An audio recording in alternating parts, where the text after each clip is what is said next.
Hello my dear friends. ഈ ഒരു സമയത്ത് നിങ്ങൾ സ്നേഹിക്കുന്ന വ്യക്തിയുടെ മനസ്സിൽ നിങ്ങൾ ഏത് രീതിയിലാണ് നിൽക്കുന്നത് എന്ന് നമുക്ക് നോക്കാം.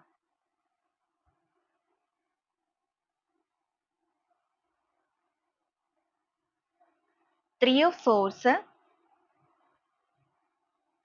സെവൻ ഓഫ് പെന്റക്കിൾസ്,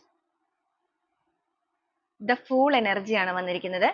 നിങ്ങളുടെ റിലേഷൻഷിപ്പിന്റെ സിറ്റുവേഷൻ എന്ന് പറയുന്നത് ഇപ്പോൾ ഒരു ബ്രേക്കപ്പ് സിറ്റുവേഷൻ ആണെന്നുണ്ടെങ്കിൽ, നിങ്ങൾ നിങ്ങളുടെ വ്യക്തിയുമായിട്ട് ഭയങ്കരമായ ഒരു അകൽച്ചയിൽ നിൽക്കുന്ന സമയമാണെന്നുണ്ടെങ്കിൽ, നിങ്ങളുടെ പേഴ്സന്റെ മനസ്സുകൊണ്ട് അവർ നിങ്ങളെ ഭയങ്കരമായിട്ട് ആഗ്രഹിക്കുന്നുണ്ട് എന്ന് മാത്രമല്ല, ഈ ഒരു അകൽച്ച മാനസികപരമായിട്ട് നിങ്ങളുടെ പേഴ്സണെ ഭയങ്കരമായിട്ട് വേദനിപ്പിക്കുന്നുണ്ട്.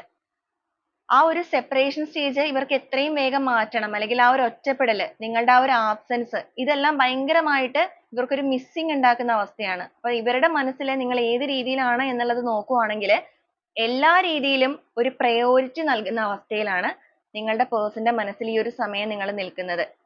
ഇവരായിട്ട് തന്നെ റിലേഷൻഷിപ്പിൽ പ്രശ്നങ്ങൾ ഉണ്ടാക്കിയവരാണെന്നുണ്ടെങ്കിൽ, ഇവരായിട്ട് തന്നെ ആ ഒരു സ്നേഹവുമായിട്ട് നിങ്ങളിലേക്ക് എത്താൻ ആഗ്രഹിക്കുന്നുണ്ട് ഈ ഒരു സമയത്ത്. സ്വന്തമായിട്ട് എഫേർട്ട് എടുത്ത ആ ഒരു സ്നേഹവുമായിട്ട് തിരികെ വരിക, ഒരു ഫോർഗീവ്നെസ് റിലേഷൻഷിപ്പിൽ നടത്തുക.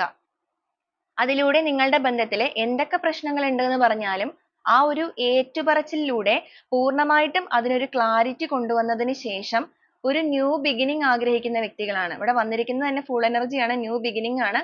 ഒരു പുതിയ തുടക്കവുമായിട്ട് നിങ്ങളുടെ റിലേഷൻഷിപ്പിനെ ലോങ് ടേം ആയിട്ട് കൊണ്ടുപോകാനും അതുപോലെ നിങ്ങളെ വീണ്ടും പ്രപ്പോസ് ചെയ്യാനും ആഗ്രഹിക്കുന്നവരാണ് ഇവര്. അപ്പൊ നിങ്ങൾക്കൊരു പ്രയോറിറ്റി നൽകാതെ നിങ്ങളുടെ ലൈഫിൽ നിന്ന് മാറിപ്പോയിരിക്കുന്ന നിങ്ങളുടെ വ്യക്തി ഈ ഒരു സമയം അവരുടെ മനസ്സുകൊണ്ട് തന്നെ നിങ്ങളെ ഭയങ്കരമായിട്ട് ആഗ്രഹിച്ചു തുടങ്ങിയിരിക്കുന്നു. നിങ്ങളെ അവഗണിച്ച് മാറ്റി നിർത്തിയവരാണെന്നുണ്ടെങ്കിൽ പരിഗണനയോടുകൂടി നിങ്ങൾക്ക് അവരുടെ മനസ്സിൽ ഒരു സ്ഥാനം നൽകാനും അവരുടെ ലൈഫിലേക്ക് വീണ്ടും നിങ്ങളെ തിരികെ കൊണ്ടുപോകാനും ഉള്ള ആഗ്രഹത്തോടു കൂടി അവർ നിങ്ങളിലേക്ക് എത്താനായിട്ട് ഇപ്പൊ ചിന്തിച്ചുകൊണ്ടിരിക്കുന്ന അവസ്ഥയാണ്.